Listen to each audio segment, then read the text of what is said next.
नमस्कार बच्चों, ज़हरास क्लासेस हिंदी में आपका स्वागत है। मैं डॉक्टर ए ज़हरा आज प्रस्तुत हूँ आपके सामने कक्षा 10 का क्षितिज पुस्तिका से एक पाठ लेके। इस पाठ का नाम है मानवीय करुणा की दिव्य चमक, जिसको लिखा है सर्वेश्वर दयाल सक्सेना ने।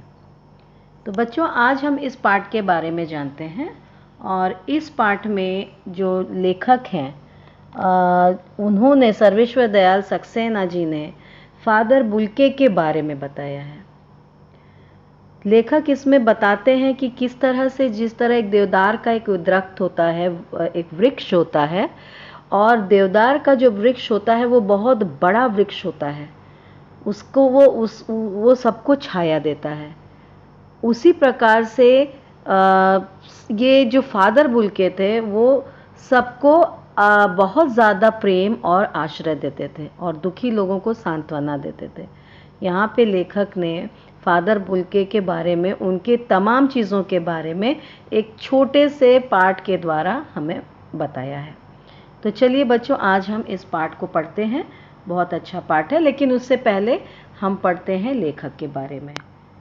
लेखक सर्वेश्वर दयाल सक्सेना का जन्म सन 1927 में ज़िला बस्ती, उत्तर प्रदेश में हुआ। उनकी उच्च शिक्षा इलाहाबाद विश्वविद्यालय से हुई।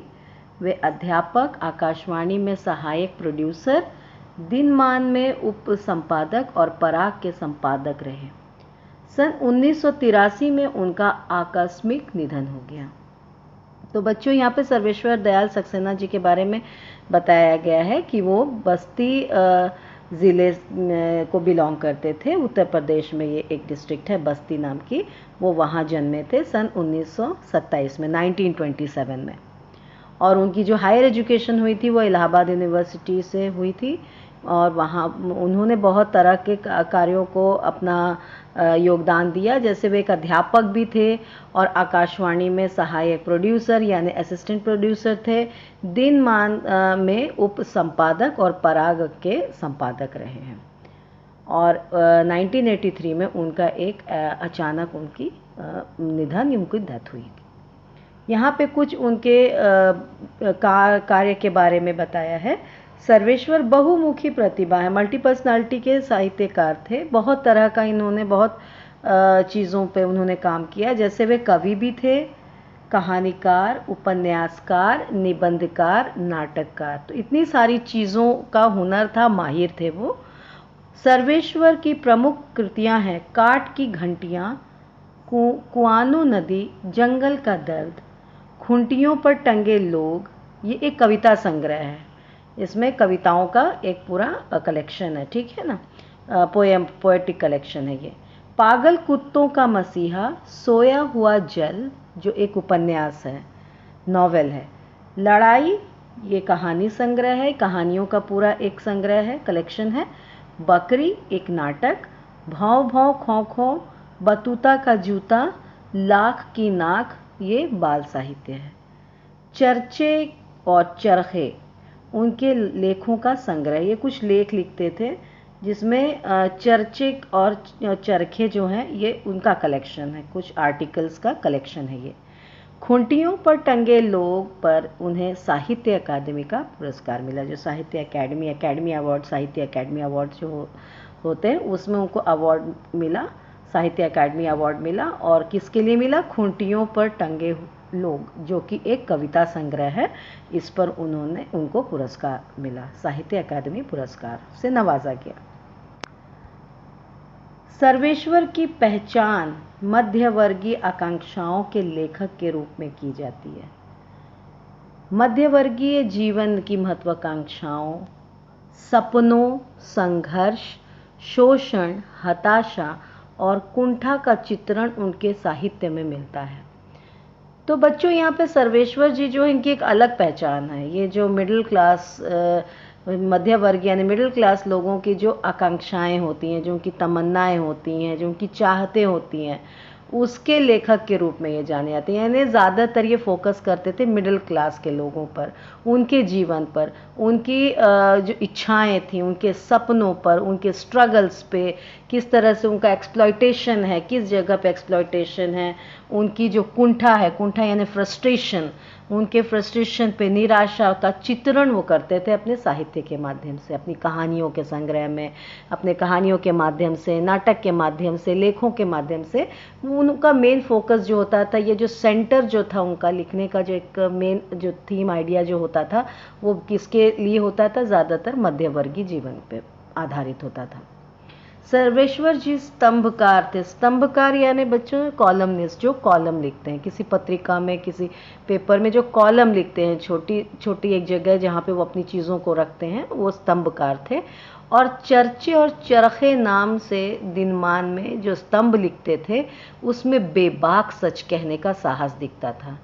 तो चरखे और चर्चे जो उनका कलेक्शन था आर्टिकल्स का, वो चर्चे और चरखों के नाम से वो दिनमान नाम की पत्रिका में वो अपना कॉलम लिखते थे। उसमें वो जो सच्चाई थी समाज में, जो मध्य वर्ग लोगों को जो प्रॉब्लम्स थी, जो उनके शोषण था या उससे रिलेटेड जो भी चीज़ें थी, वो बहुत बेबाक यानी कि बहुत फ्री होके, जिसको कहते हैं बेबाक तरीके से वो कहते थे, यानी कि बहुत फ्रैंक वे से वो कहते थे, सच को कहते थे, वो बहुत साहस से कहते थे। उनकी अभिव्यक्ति यानी किसी भी चीज़ को शो करने की जो तरीका था, अभिव्यक्ति जो थी, उसमें क्या था?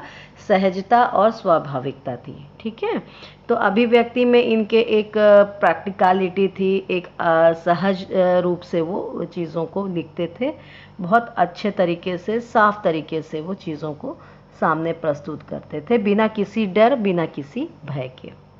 तो चलें बच्चों, ये तो था लेखक का परिचय, और इस पाठ में उन्होंने क्या बताया है ये हम देखते हैं। ये एक समरी है पाठ की, तो इसको जान लेते हैं। संस्मरण स्मृतियों से बनता है। संस्मरण बच्चों यानी मेमोयर, किसी का चरित्र लेखन या चरित्र का जो वृत्तांत होता है, उसको आप संस्मरण कहते हैं, और ये मेमोरीज से बनती हैं। ठीक है ना, किसी के बारे में अगर आप लिखते हैं या कुछ एक मेमोयर आप बनाते हैं, या यादगार चीज़ों को जब आप बनाते हैं, तो जब आप मेमोरीज को इकट्ठा करते हैं, स्मृतियों को इकट्ठा करते हैं, तो उससे बनती है संस्मरण। ठीक है, और स्मृतियों की विश्वसनीयता उसे महत्वपूर्ण बनाती है।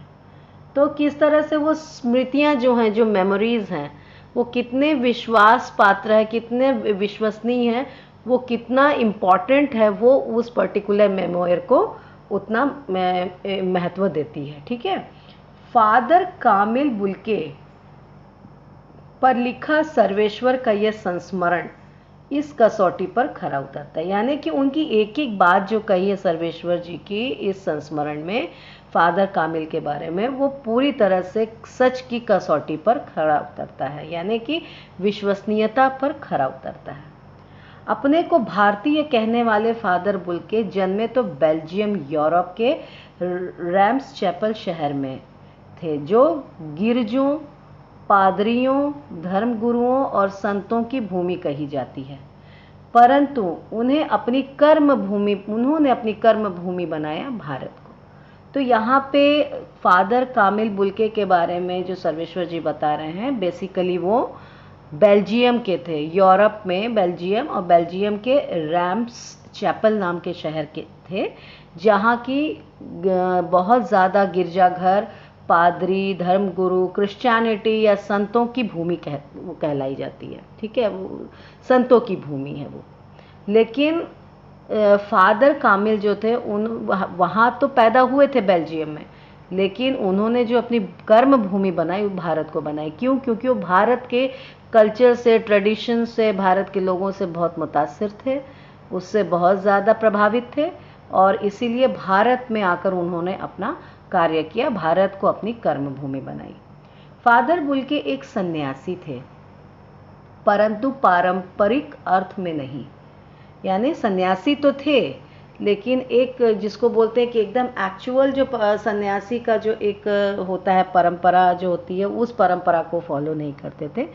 पूरा चोला, पूरा ढांचा तो सन्यासी का था, लेकिन जो सन्यासी से हट के विपरीत जो था वो पूरे संसार से जुड़े हुए थे, लोगों से जुड़े हुए थे। सन्यासी क्या होता है कि वो पूरी दुनिया को त्याग देता है, वो मोह माया को त्याग देता है, वो परिवार को त्याग देता है, लेकिन इनके ऐसा नहीं था।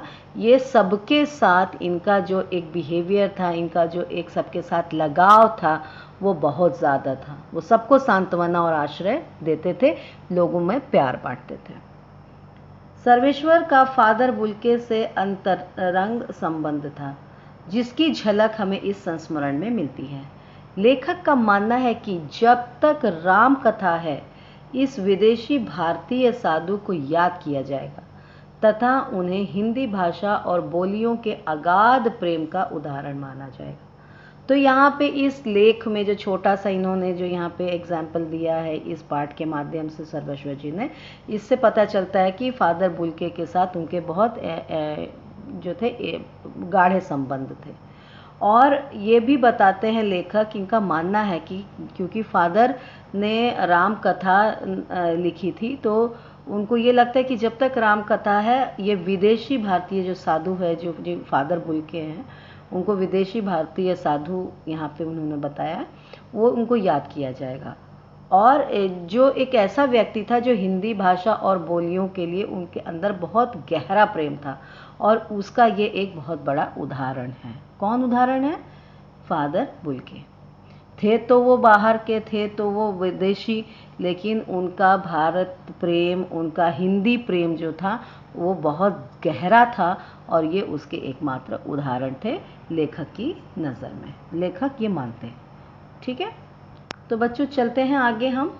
ये शब्द संपदा है, इसको मुझे रीड करने की ज़रूरत नहीं है, ये आप लोग की बुक में दिया हुआ है एनसीईआरटी की, और इसको आप आराम से कॉपी में लिखो या इसको देख लो, और ये जो शब्द हैं आगे आपको काम देंगे। जब आप इस चैप्टर को पढ़ोगे तो चीज़ों को समझने में आसान बनाएंगे। ठीक है, चले बच्चों, अब हम पाठ की ओर चलते हैं। मानवीय करुणा की दिव्य चमक। फादर को जहरबाद से नहीं मरना चाहिए था। जिसकी रगों में दूसरों के लिए मिठास भरे अमृत के अतिरिक्त और कुछ नहीं था, उसके लिए इस जहर का विधान क्यों हो? यह सवाल किस ईश्वर से पूछें? प्रभु की आस्था ही जिसका अस्तित्व था, वह देह की इस यातना की परीक्षा उम्र की आखिरी देहरी पर क्यों दे? एक लंबी पादरी के सफ़ेद चोगे से ढकी आकृति सामने है। गोरा रंग, सफ़ेद झाई मारती भूरी दाढ़ी, नीली आँखें, बाहें खोले गले लगाने को आतुर। इतनी ममता, इतना अपनत्व इस साधु में अपने हर एक प्रियजन के लिए उमड़ता रहता था। मैं 35 साल से इसका साक्षी था। तब भी जब वह इलाहाबाद में थे, और तब भी जब वह दिल्ली आते थे। आज उन बाहों का दबाव मैं अपनी छाती पर महसूस करता हूँ। तो बच्चों, यहाँ पर लेखक जो हैं सर्वेश्वर जी बताते हैं कि कैसे फादर जो थे वो आखिरी वक्त में, फादर बुल्के जो थे, उनका आखिरी समय कैसे गुजरा। जहरबाद से, गैंग्रेन, एक तरह का फोड़ा जो था वो जहरबाद हो गया था, जहरीला फोड़ा हो गया था, और उसकी वजह से जो था सेप्टिक हो गया था, और इससे वो मर गए, इस रोग से वो मर गए।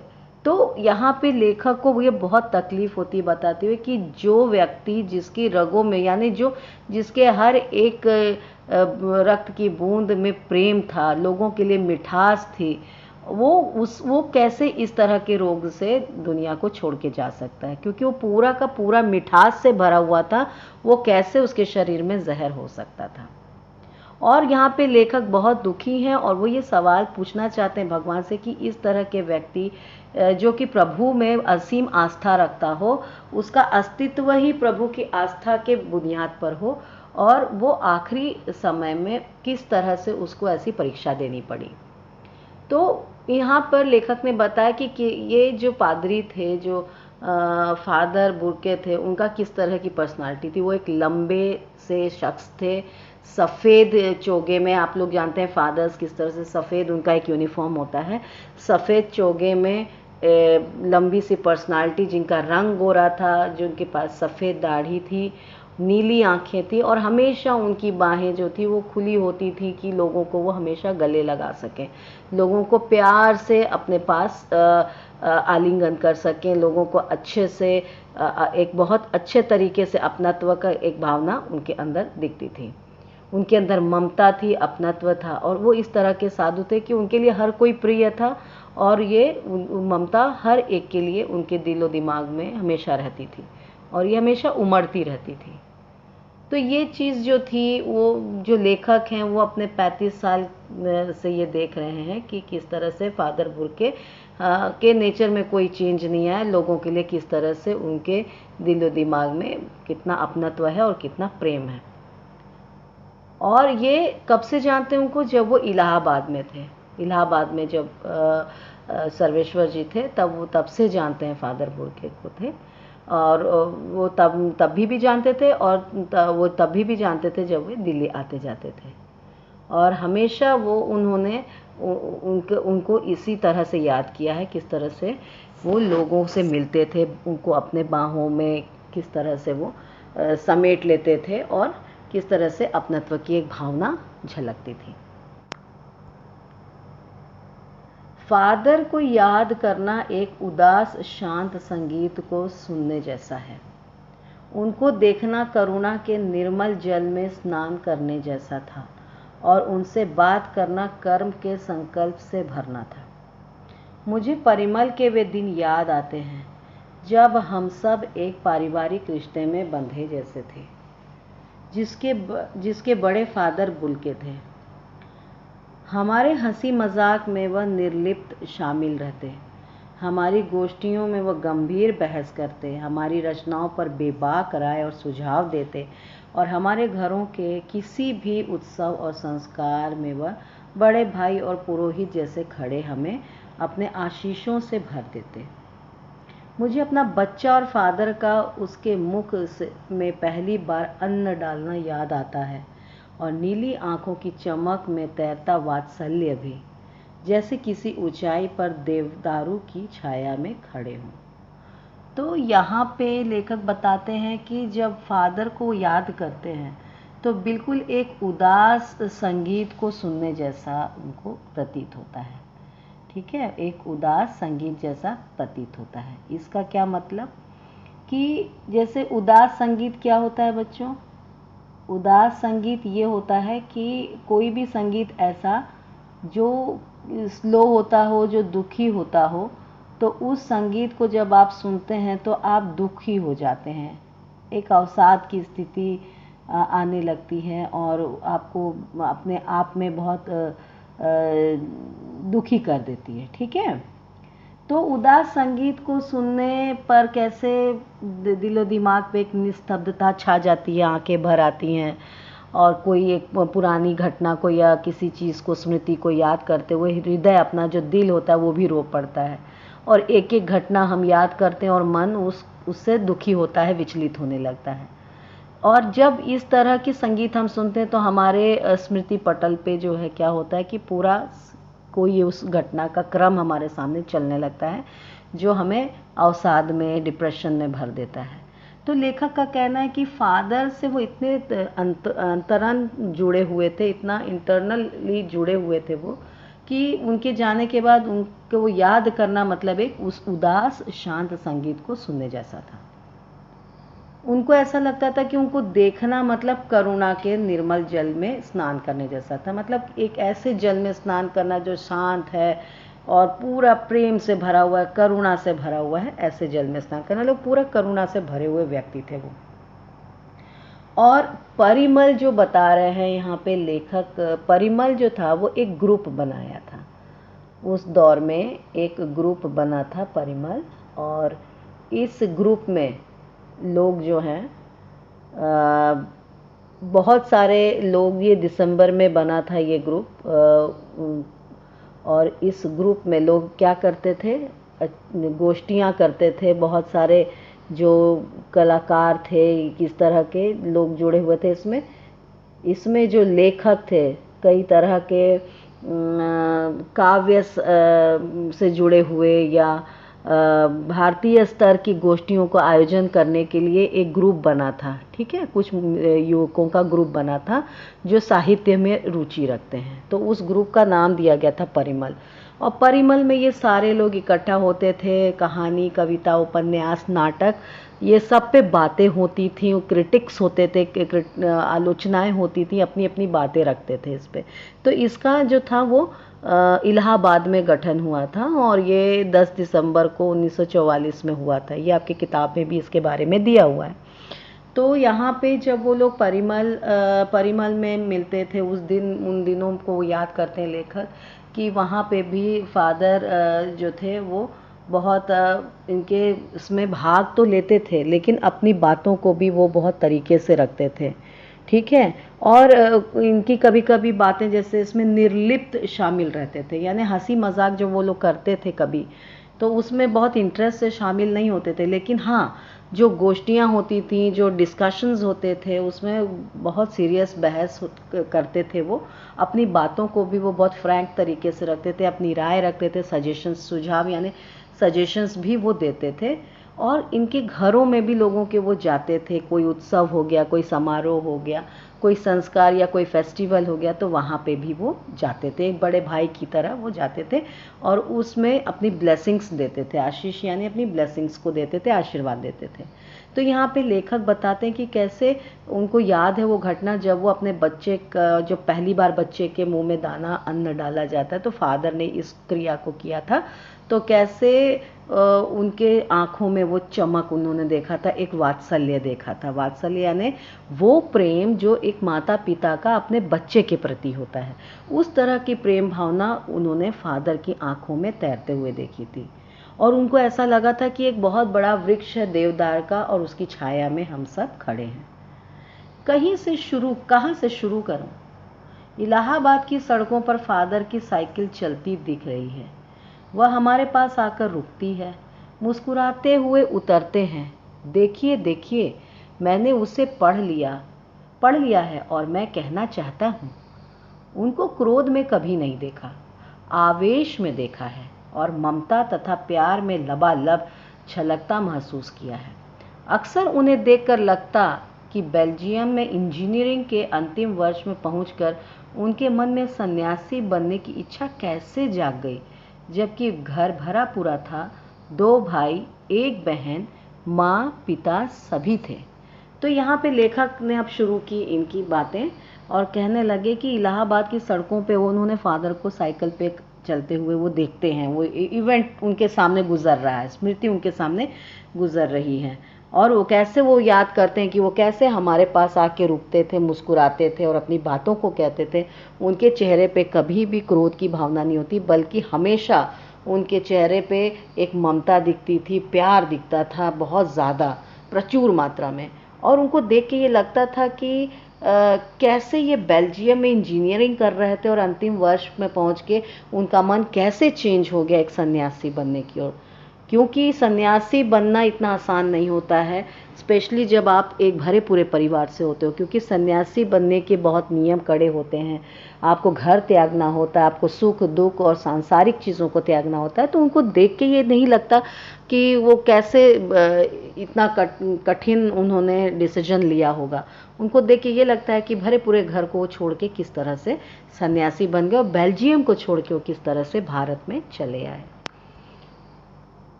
आपको अपने देश की याद आती है? मेरा देश तो अब भारत है। मैं जन्मभूमि की पूछ रहा हूँ। हाँ, आती है, बहुत सुंदर है मेरी जन्मभूमि, रैम्स चैपल। घर में किसी की याद? माँ की याद आती है, बहुत याद आती है। फिर अक्सर माँ की स्मृति में डूब जाते देखा है। उनकी माँ की चिट्ठियाँ अक्सर उनके पास आती थी। अपने अभिन्न मित्र डॉक्टर रघुवंश को वह उन चिट्ठियों को दिखाते थे। पिता और भाइयों के लिए बहुत लगाव मन में नहीं था।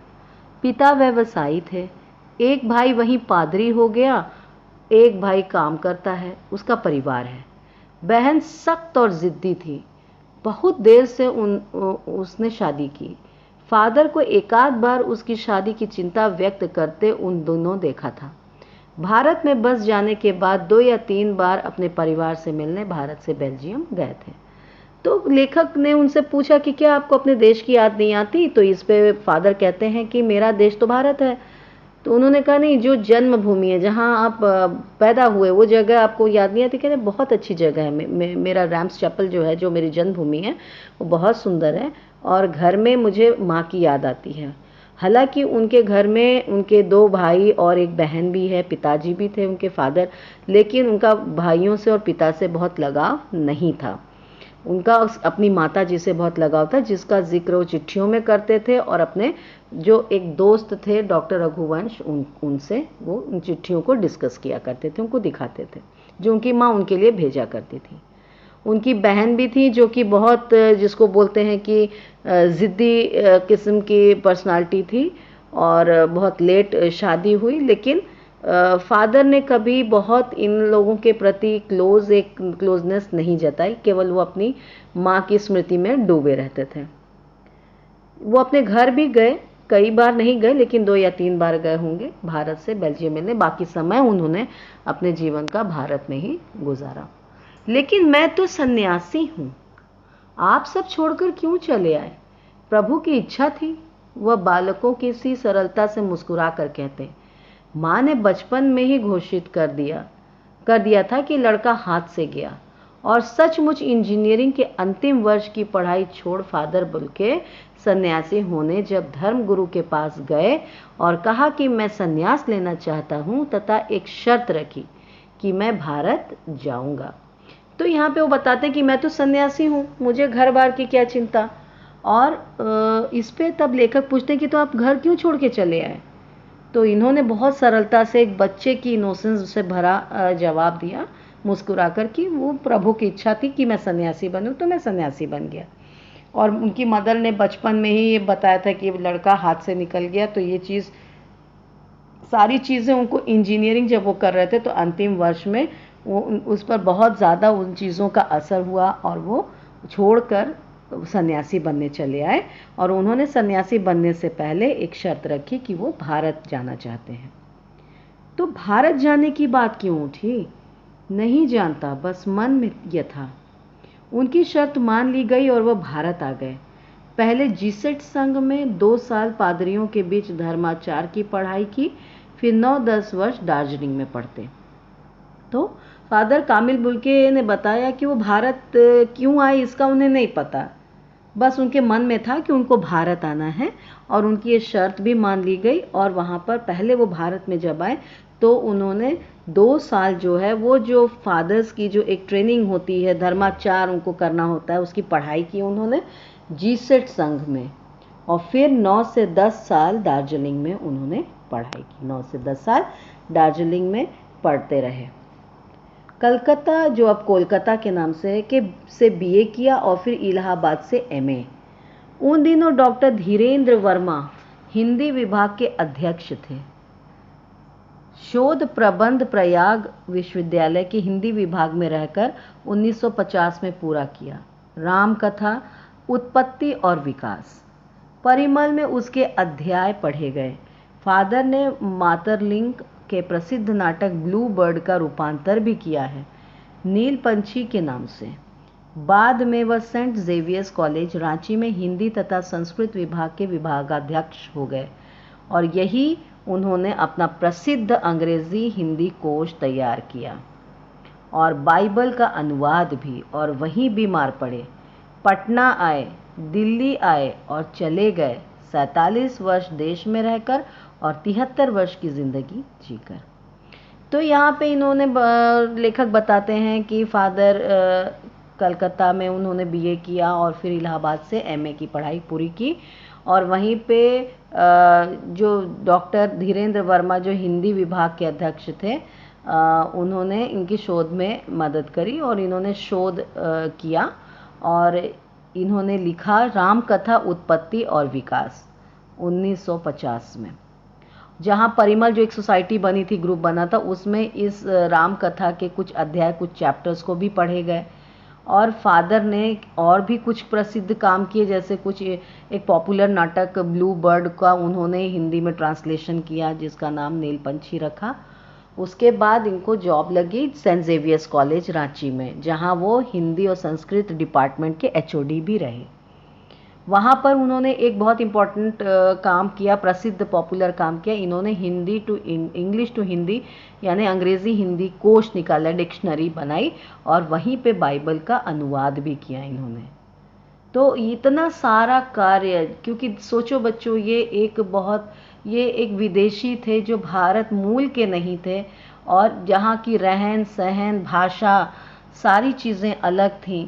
वो हिंदुस्तान आए, इंडिया आए, भारत में उन्होंने हिंदी के प्रति एक प्रेम उनके दिलो दिमाग पे था, और उस प्रेम भाव से उन्होंने इतना कार्य किया। राम कथा उन्होंने लिखी, उसके बाद उन्होंने कुछ ट्रांसलेशंस किए, और प्लस इन्होंने हिंदी अंग्रेज़ी का एक डिक्शनरी भी तैयार की, बाइबल का भी अनुवाद किया। तो इतनी सारी चीज़ें इन्होंने यहाँ पे रह के करी फादर ने।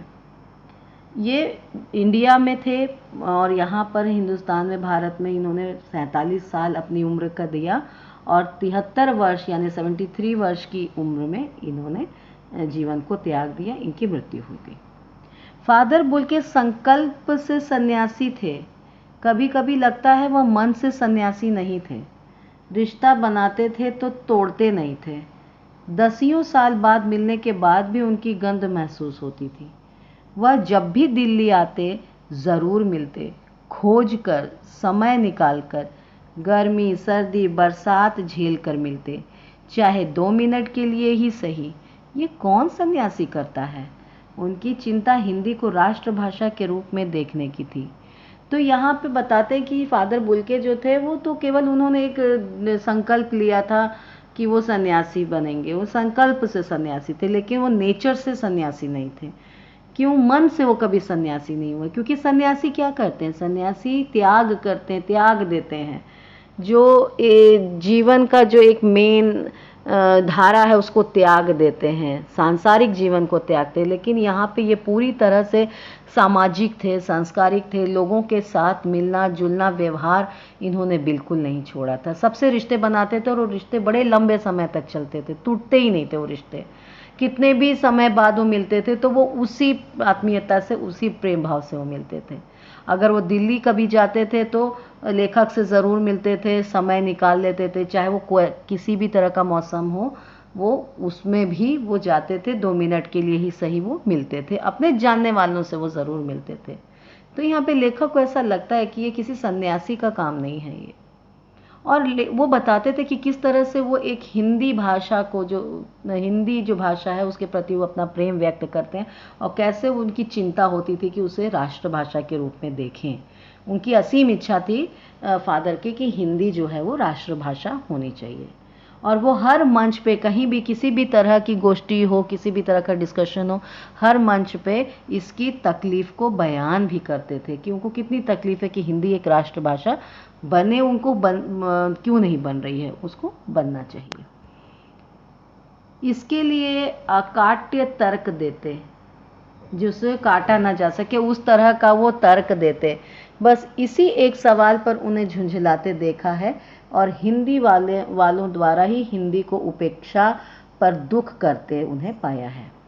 घर परिवार के बारे में, निजी दुख तकलीफ के बारे में पूछना उनका स्वभाव था, और बड़े से बड़े दुख में उनके मुख से सांत्वना के जादू भरे 2 शब्द सुनना एक ऐसी रोशनी से भर देता था जो किसी गहरी तपस्या से जन्मती है। तो यहाँ पे बताते हैं कि किस तरह से वो अपना तर्क देते थे कि हिंदी क्यों नहीं राष्ट्रभाषा बन सकती है, और उन लोगों पर वो झुंझलाते थे, गुस्सा होते थे जिनकी वजह से हिंदी जो है वो पिछड़ जाती थी, उपेक्षित रहती थी। यहाँ तक कि वो किसी से अगर मिलते थे तो हमेशा उनके घर के बारे में, परिवार के बारे में, लोगों के बारे में, उनके अपने पर्सनल दुख तकलीफ़ों को भी वो पूछते थे। उनके स्वभाव में इतना था कि वो हमेशा जिससे भी मिलते थे वो सबसे उसी अपनत्व से मिलते थे, और किसी का बड़े से बड़ा जो दुख होता था वो अपने मुख से 2 शब्द कहते थे, और उन 2 शब्दों में इतना जादू भरा होता था कि सुनने वाला जो है उसे ऐसा लगता था कि एक रोशनी है, और रोशनी में वो अपने दुख को भूल चुका है, या उसका दुख उसे कम लगने लगता था।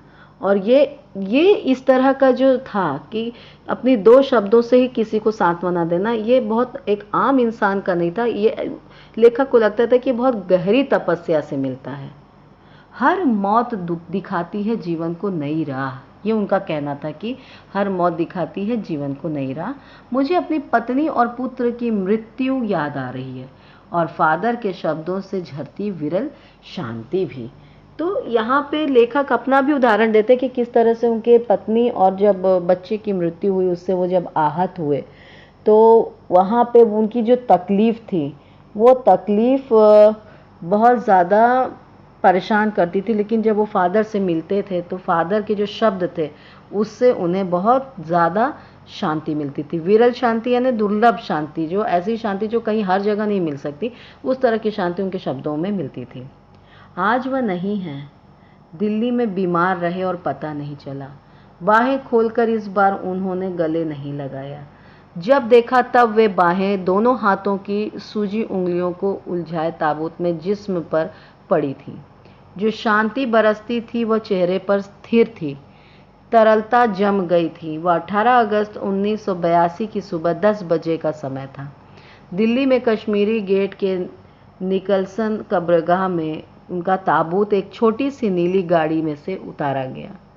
कुछ पादरी, रघुवंश जी का बेटा और उनके परिजन राजेश्वर सिंह उसे उतार रहे थे। फिर उसे उठाकर एक लंबी संकरी उदास पेड़ों की घनी छां वाली सड़क से कब्रगाह के आखिरी छोर तक ले जाया गया, जहां धरती की गोद में सुलाने के लिए कब्र आवाक मुंह खोले लेटी थी। तो यहाँ पे अंतिम समय बता रहे हैं किस तरह से उन्होंने देखा फादर को। बताते हैं कि वो दिल्ली में थे, बीमार थे, पता नहीं चला, और जब भी वो मिलते थे तो वो लोगों से बाहों को फैला के गले लग के मिलते थे। लेकिन अब क्योंकि वो भी इस दुनिया में नहीं थे, तो उनके दोनों हाथ जो थे वो एक दूसरे में, उनकी उंगलियां जो थी उलझी हुई थी, और ताबूत के अंदर जो था, जो कॉफिन होता है, उसके अंदर उनकी बॉडी पड़ी हुई थी बिल्कुल शांति से। उनका जो देहांत हुआ वो 18 अगस्त 1982 को हुआ। और यहाँ पे वो बताते हैं कि दिल्ली के कश्मीरी गेट से के पास निकलसन कब्रिस्तान के पास उनको ले जाया गया, जहाँ उनके जो चाहने वाले थे, उनके परिजन थे, उनके दोस्त थे, परिवार के लोग थे, सारे लोग वहाँ उपस्थित थे। और वहाँ उनके ताबूत को, कॉफिन को उतारा गया और कब्र तक ले जाया गया। और यहाँ पे बिल्कुल लगता था कि सारे लोग बहुत उदास हैं। कभी उनको ये लगता रहा होगा कि पता नहीं जिस वक्त वो दुनिया से जाएंगे कोई उनके लिए रोने वाला होगा कि नहीं। लेकिन यहाँ लेखक बताते हैं कि इतने सारे लोग थे कि जिनका बयान करना भी मुश्किल है, या जिनका नाम उंगलियों पे गिनाना मुश्किल है। करील की घनी छां थी और चारों ओर कब्रें और तेज धूप के वृत्त। तो यहाँ पे ऐसी जगह थी कब्रिस्तान जहाँ करील एक तरह का कटीला पौधा होता है, पेड़ होता है, उसकी छां थी और चारों ओर कब्रें ही कब्रें थे, क्योंकि कब्रिस्तान था तो, और तेज धूप के वृत्त थे। ठीक है, तो ये तेज धूप का जो प्रकाश था वो फैला हुआ था, वृत्त यानी प्रकाश फैलना। ठीक है, तेज धूप फैली हुई थी। जैनेन्द्र कुमार, विजेंद्र स्नातक, अजीत कुमार, डॉक्टर निर्मला जैन और मसीहा समुदाय के लोग, पादरी गण, उनके बीच में गैरिक वसंत पहने इलाहाबाद के प्रसिद्ध विज्ञान शिक्षक डॉक्टर सत्यप्रकाश और डॉक्टर रघुवंश भी, जो अकेले उस सकरी सड़क की ठंडी उदासी में बहुत पहले से खामोश दुख की किन्हीं अपरिचित आहटों से दबे हुए थे, सिमटे आए थे कब्र के चारों तरफ। तो इतने लोग थे, जिसमें इन्होंने इतने लोगों का, कुछ प्रसिद्ध लोगों का नाम गिनाया। मसीहा यानी क्रिश्चियन समुदाय के लोग थे, और पादरी लोग थे, फादर्स थे। इसके बीच जो इलाहाबाद के प्रसिद्ध विज्ञान शिक्षक थे वो भी गेरुए रंग में आए थे, और डॉक्टर सत्यप्रकाश वो गेरुए रंग में आए थे, डॉक्टर रघुवंशी, ये सारे लोग उस समय बहुत एक उदासी से खड़े थे, खामोशी से खड़े थे, अपने दुख का व्यक्त कर रहे थे। और ये सारे लोग कब्र के पास सिमट गए। फादर की देह पहले कब्र के ऊपर लिटाई गई। मसीही विधि से अंतिम संस्कार शुरू हुआ। रांची के फादर पास्कल टोएना के द्वारा उन्होंने हिंदी में मसीही विधि से प्रार्थना की। फिर सेंट जेवियर्स के रेक्टर फादर पास्कल ने उनके जीवन और कर्म पर श्रद्धांजलि अर्पित करते हुए कहा, फादर बुल्के धरती में जा रहे हैं, इस धरती से ऐसे रत्न और पैदा हों। तो इस तरह से श्रद्धांजलि दी गई उनको। रांची के फादर पास्कल ने पहले अंतिम समय की जो विधियां होती हैं, मसीही विधि, उसको पूरा किया, उन संस्कारों को पूरा किया। उसके बाद फिर प्रार्थना करी। उसके बाद सेंट जेवियर्स के जो रेक्टर फादर पास्कल थे, उन्होंने उनके जीवन और कर्म पर कुछ बातें कहीं, श्रद्धांजलि दी और फिर अंत में बताया कि अब वो उनको धरती में वो जा रहे हैं और धरती इस तरह के लोगों को और पैदा करे। डॉक्टर सत्यप्रकाश ने भी अपनी श्रद्धांजलि में उनके अनुकरणीय जीवन को नमन किया। ठीक है ना। अनुकरणीय जीवन यानी अनुकरणीय यानी जो नकल करने योग्य हो, अनुसरण करने योग्य हो, या जिनके पीछे इमिटेबल, जिसको आप इमिटेट कर सके, ठीक है, उनके जैसा बनने की कोशिश कर सके। तो यहाँ पे डॉक्टर सत्यप्रकाश ने भी श्रद्धांजलि दी, बताया कि इस तरह के ये थे फादर की, अनुकरणीय जीवन था जिसको लोग इमिटेट करना चाहेंगे और इस जीवन को वो नमन करते हैं। फिर उनको फिर देह कब्र में उतार दी गई। मैं नहीं जानता इस सन्यासी ने कभी सोचा था या नहीं कि उसकी मृत्यु पर कोई रोएगा, लेकिन उस क्षण रोने वालों की कमी नहीं थी। नम आंखों की गिनना स्याही फैलाना है। इस तरह हमारे बीच से वह चला गया जो हम में से सबसे अधिक छायादार, फल फूल गंध से भरा और सबसे अलग सबका होकर सबसे ऊंचाई पर मानवीय करुणा की दिव्य चमक में लहलाता खड़ा था, जिसकी स्मृति हम सब के मन में जो उसके निकट थे किसी यज्ञ की पवित्र आग की आंच की तरह आजीवन बनी रहेगी। मैं उस पवित्र ज्योति की याद में श्रद्धानत हूँ। तो यहाँ पे ये बता रहे हैं लेखक कि किस तरह से अंतिम समय में लोग बिल्कुल उदास हो गए, उनको याद करते हुए लोगों ने अपने अपने तरीके से श्रद्धांजलि दी। और लेखक का ये कहना है कि उनको नहीं लगता था कि कभी इन्होंने सोचा होगा फादर ने कि उनकी मृत्यु के बाद लोग इस तरह से रोएंगे, लेकिन उस समय जब लेखक ने देखा तो वहाँ रोने वालों की कमी नहीं थी। ठीक है। और यहाँ पे एक बात, उन्होंने एक फ्रेज लिखा है कि नम आंखों को गिनना स्याही फैलाना है। यानी ये यहाँ पे ये लेखक बताना चाहते हैं कि लेखक ये अनुमान नहीं लगाना चाहते और किसी की मृत्यु पे अनुमान लगाना सही नहीं होता है। ठीक है। फादर बुल्के की मृत्यु पर आंसू बहाने वालों की बहुत बड़ी भीड़ थी, जिनको उंगलियों पे गिना नहीं जा सकता था।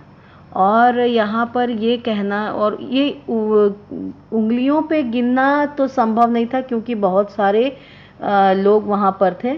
और यहाँ पर फादर बुल्के की मृत्यु पर नम आँखों वाले व्यक्तियों के नामों का उल्लेख करना ऐसा है जैसे स्याही को बर्बाद करना। यानी इतने लोग थे कि आप केवल स्याही भरते जाएंगे और वो स्याही बर्बाद होगी, इतने लोग थे। तो यहाँ पे इस बात के कहने का मतलब है कि आंसू बहाने वालों की संख्या बहुत ज़्यादा थी, जिसको आप गिन नहीं सकते या जिसको आप लिख नहीं सकते। तो यहाँ पे इस महान आत्मा की जो अच्छाई थी इस तरह से लेखक ने बयान करी है। उनको लगता है कि ये सबसे ज़्यादा छायादार वृक्ष था, ऐसा वृक्ष था जिसमें फल फूल और सुगंध भरी हुई थी, जो सबसे अलग थे, सबसे ऊंचे थे और मानवीय करुणा इनमें भरी हुई थी और उसकी चमक हर जगह दिखती थी। और इनके जाने के बाद लोग इनको अपनी मेमोरीज में उस तरह से याद रखेंगे जैसे किसी यज्ञ की आग जो है उसकी आँच जैसे लगती है, बिल्कुल उसी तरह से वो स्मृति जो है वो सबके मन में, सबके दिलों में हमेशा बनी रहेगी। और लेखक इस आत्मा को हमेशा श्रद्धा से, आदर से नमन करेंगे। तो बच्चों, ये फादर बुल्के के बारे में ये एक बहुत अच्छी और यादगार बातें लेखक ने लिखी। उम्मीद करती हूँ कि ये चीज़ें आपको समझ में आई होंगी। अब यहाँ पर आपके पार्ट में कुछ एक्सरसाइजेस दी हुई हैं जिसको आप बहुत आसानी से कर सकते हैं, और ये एक्सरसाइजेस मैं पढ़ दे रही हूँ आपके सामने। एक दो के जवाब मैं दे रही हूँ, बाकी तो आप पार्ट से निकाल सकते हैं। फादर की उपस्थिति देवदार की छाया जैसी क्यों लगती थी? क्यों लगती थी? सबसे पहले तो सारे लोग उनका आदर करते थे। वे मानवीय गुणों से भरे हुए थे, लबालब थे। उनके हृदय में सबके लिए असीम प्रेम था। वह सबके लिए कल्याण की कामना करते थे। वे पुरोहित की तरह सबको आशीर्वाद देते थे। और दूसरा ये कि उनकी आंखों में जो था हमेशा वात्सल्य नज़र आता था। तो इन कारणों से जो है वो फादर जो हैं वो सबको एक देवदार के छाया जैसे लगते थे। ठीक है, तो ये छोटा सा आंसर है, अच्छे से आप लिख सकते हैं। फादर बुल्के भारतीय संस्कृति के एक अभिन्न अंग है। किस आधार पर ऐसा कहा गया है? किस आधार पे कहा गया बच्चों कि भारतीय संस्कृति के एक अभिन्न अंग थे? क्योंकि फादर जो थे वो इस संस्कृति में पूरी तरीके से हिंदुस्तानी संस्कृति में रच बस चुके थे। ठीक है, वो अपने देश के नाम पूछने पर वो भारत ही का नाम लेते थे, भारत को ही अपना देश बताते थे। भले ही वो जन्मभूमि रैम्स चैपल बताते थे, लेकिन अपनी कर्मभूमि वो भारत को ही मानते थे। भारतीय संस्कृति के महानायक राम और राम कथा को अपना रिसर्च का यानी शोध का विषय उन्होंने बनाया। उस पे उन्होंने राम कथा उत्पत्ति और विकास पर शोध प्रबंध भी लिखा। उन्होंने हिंदी और संस्कृति को पढ़ा ही नहीं, पढ़ाया भी, और बल्कि वो एक कॉलेज में जो थे उसके एचओडी भी बने। और उन्होंने एक अंग्रेज़ी हिंदी शब्दकोश भी निकाले। तो ये कई सारे ऐसे उदाहरण हैं। यहाँ तक कि उन्होंने हमेशा हिंदी को राष्ट्रभाषा बनाने की जो है पैरवी की, हिंदी को राष्ट्रभाषा के रूप में देखने की इच्छुक रहे। तो ये सारे कुछ कारण ऐसे थे, ऐसे उदाहरण थे जिससे कि हमें ये लगता है कि वो भारतीय संस्कृति के एक अभिन्न अंग हैं। अब पाठ में आए उन प्रसंगों का उल्लेख कीजिए जिनसे फादर बुल्के का हिंदी प्रेम प्रकट होता है। तो ये अभी जो आंसर मैंने बताया उसी से मिला जुला आप आंसर लिख सकते हैं। इस पाठ के आधार पर फादर कामिल बुल्के की जो छवि उभरती है उसे अपने शब्दों में लिखिए। ये भी बच्चों आप अपने शब्दों में लिखिए। लेखक ने फादर बुल्के को मानवीय करुणा की दिव्य चमक क्यों कहा है?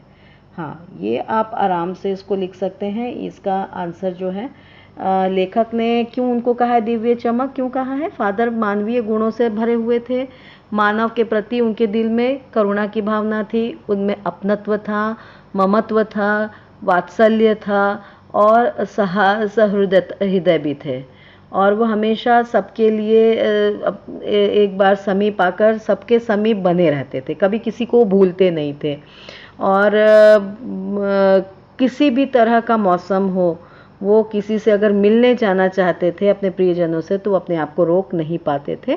और किसी भी अगर अपने चाहने वालों को या प्रियजन को संकट में वो देखते थे तो उन्हें हमेशा सांत्वना देते थे, उनको दुख भुलाने की एक शक्ति देते थे। ठीक है, तो इन्हीं कारणों से जो है लेखक उन्हें मानवीय करुणा की दिव्य चमक कहते थे। तो ये भी एक आंसर हो गया। फादर बुल्के ने सन्यासी की परंपरागत छवि से अलग एक नई छवि प्रस्तुत की है। कैसे? अरे ये तो बहुत आसान है बच्चों।